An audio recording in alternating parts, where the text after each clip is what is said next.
Concrètement, qu'est-ce qui s'est passé depuis 15 ans? Les prix de l'immobilier ont tellement augmenté par rapport aux revenus qu'une bonne partie de nos compatriotes, je prends un exemple, un couple d'instituteurs ou un couple d'employés pouvait devenir propriétaire il y a 15 ans. Ils ne le peuvent plus aujourd'hui.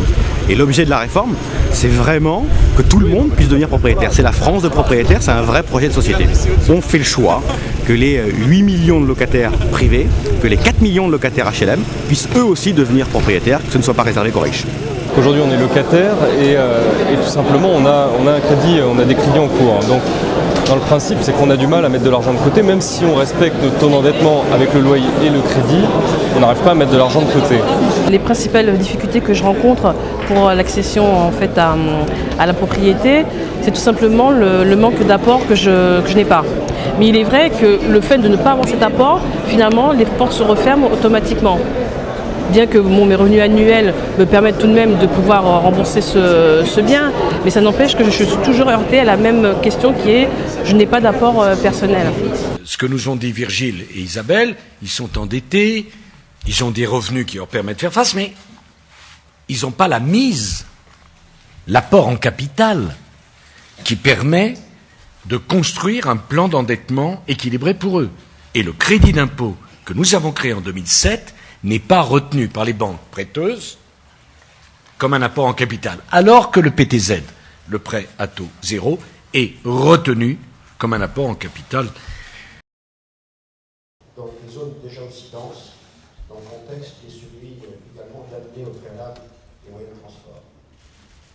Ce régime qui vient d'être présenté sera beaucoup plus simple puisqu'il n'y aura désormais plus qu'un seul régime d'aide à l'accession à la propriété.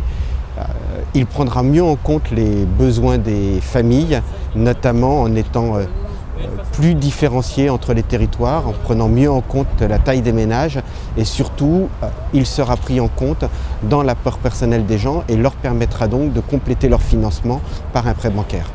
Nous allons adapter notre dispositif en transformant la possibilité de déduire sous plafond une partie des intérêts d'emprunt en un nouveau prêt à taux zéro, que je suis venu vous annoncer, sur lequel Benoît et Jean-Louis ont formidablement travaillé.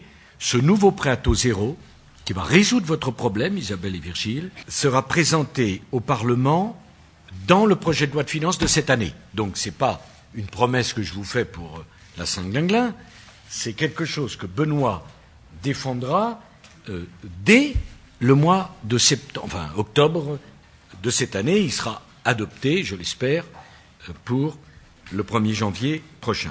C'est vrai que ce n'est pas donné à tout le monde et j'ai eu la chance de pouvoir le faire, d'exposer mes soucis. Je pense qu'effectivement ces soucis sont représentatifs de pas mal de personnes, peut-être pas de tous, mais c'est vrai que ces projets de loi permettent effectivement, je pense, d'aboutir. Et cet échange m'a permis de voir aussi d'autres choses, d'autres professionnels, des professionnels dans le milieu qui ont également leurs soucis au niveau des ventes, des constructions, etc. et des problèmes d'espace pour construire.